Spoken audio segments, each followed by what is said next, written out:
Episode 10 of My Demon picks up where we left off, with Gu-won and the deity talking. Gu-won is disappointed to learn that Do-hee must die for him to get his powers back. The deity is clear that only one of them gets to live. She tells Gu-won that the roulette of fate has already started rolling. Gu-won is deeply troubled by the dilemma. On the other hand, Jae-young meets with Suk-hoon and reveals Gu-won's identity. She lies that Gu-won has no good intentions with Do-hee and might steal her soul. He mentions the tattoo and says that it is the source of Gu-won's powers and why he needs Do-hee. Suk-hoon is troubled by this new information. He goes back to his office and starts researching demons. Suffice it to say, he gets even more concerning information. Elsewhere, things at Suk-min's house remain tense even after getting his wishes. Do-hee has already given up her inheritance, and he is all set to be the new chairperson. However, he keeps going back to the day his mom brought Do-hee home. He instinctively knew what his mom was planning and marked Do-hee as his enemy from their first encounter. He then deletes his messages with Gwangchul from his phone, and Do-jang sees this on his cloned phone. Why is he cloning his dad's phone? After thinking about his choices, Gu-won returns home and tries to put up a happy facade. He and Gu-won enjoy their time together. They try to enjoy the salty cake Do-hee made, talk about the end of the world, and fall asleep watching a movie. Gu-won wanted to stay up all night, but Do-hee succumbed to sleep. Gu-won talks about his fear of losing her. He later takes her to bed, and she speaks in her sleep, asking him to stay. Sadly, Gu-won reveals he is going away to a place she won't be able to reach. He realizes the full moon is out and decides to visit the deity to make a new deal. The deity is surprised to see Gu-won so upbeat and hopeful. He says he chooses to struggle as much as possible to save himself and Do-hee. He suggests they make a bet that if he gets his powers back, Do-hee gets to live. The deity insists it won't happen and thinks Gu-won has baseless faith. Later that night, Gu-won stops by the office and asks Bakgyu to get his things in order. Bakgyu is surprised by this request as he realizes Gu-won is preparing to die. He spends the next day trying to stay strong, and Jae-young scares the truth out of him. The following morning, Gu-won tells Do-hee about the full moon and a way to get his tattoo back. Do-hee is happy that there is a tangible solution and suggests they use this trip to Sakcho as their honeymoon. She is unaware of the stakes riding on this. She heads to the office and works half a day. Mostly, she spends her time online trying to create the perfect honeymoon. Her bliss is short-lived when Jae-young visits her. Elsewhere, Suwon continues to worry about Do-hee's retaliation. Suk-min checks whether his son handled the girl's issue. However, Sara interrupts their conversation. Nonetheless, it seems Suk-min is wary of his son. Back to Gu-won, he visits the police station and talks to the detectives about Gwangchul's case. He worries they might think he is a suspect and wants to clear his name. He then admits he is scared that the knife on Gwangchul's chest was a message to either him or Do-hee. It was the same knife Gwangchul used to attack him. He is aware that he might die later that night, and as such, he asks the police to protect Do-hee. The scene cuts to Do-hee and Jae-young's conversation. Jae-young reveals the stakes at play, and Do-hee is stressed after finding out Gu-won wants to sacrifice his life for her. Jae-young gives her a poison bottle and asks her to die instead. However, Gu-won interrupts their conversation and scolds Jae-young.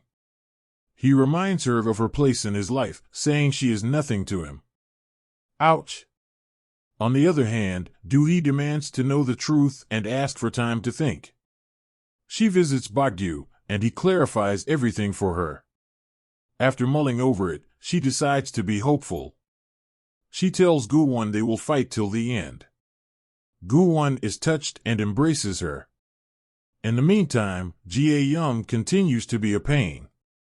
She visits Suk-hoon and tells him Do-hee is in danger of losing her soul. She tells him he has the last chance to save her during the tattoo transfer ritual. Back to our couple, Gu-won and Do-hee head to the beach and try to be positive.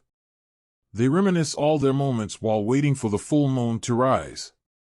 As the night deepens, they prepare for the ritual. They hope for the best, but fear losing each other if things go south. At the same time, Suk-hoon is on his way to save Do-hee. Concurrently, Suk-min is finally announced as the new chairperson in a big ceremony. In his speech, he promises to do his best. However, Suwon continues to worry this seems too good to be true. She tries to warn Suk-min, but he is too full of himself. He is happy he got one over his mom and became the company's chairman. He says he is finally the devil she thought him to be. Meanwhile, Gu-won and Do-hee stop by the gas station to buy some things. Do-hee goes into the shop to buy a postcard and a cake to celebrate later. At this point, it is revealed that Suk-min found out about Do-jaeon cloning his phone. He then proceeded to torture his son by branding him with an iron stick. Suk-min says he intends to fix his son and use him.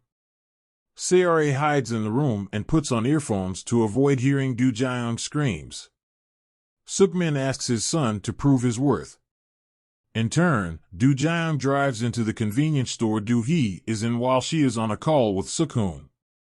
Suk-hoon says he is on his way to save her, but she asks him to keep his distance.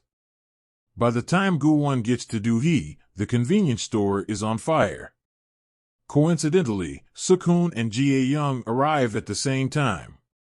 Jae-young tries to stop Gu-won from saving Do-hee, but he says he can't live without her. He rushes in, and Jae-young worries the couple will die together. On the other hand, Suk-hoon is surprised to learn the real stakes. However, he doesn't rush in to save Do-hee. It seems he gets a panic attack. However, he recovers and calls for help. Meanwhile, Gu-won enters the burning building and sees the goodbye letter Do-hee wrote. She wanted to sacrifice herself and hoped he would understand. Gu-won passes out after being hit by falling debris. The scene cuts to the deity watching the drama unfold. She is not surprised that the couple chose each other. She believes it is human nature and destiny to make such choices. Thankfully, Gu-won gains consciousness and crawls towards Do-hee. As soon as he holds her hand, the tattoo transfers to him, and he saves them both. Suk-hoon and Jae-young are relieved to see Gu-won walk out carrying Do-hee. Do-hee wakes up and asks how they are both alive. He tells her the tattoo returned to him, and they stare lovingly and in disbelief at each other. The episode review. This episode has a melancholic touch to it from the first scene.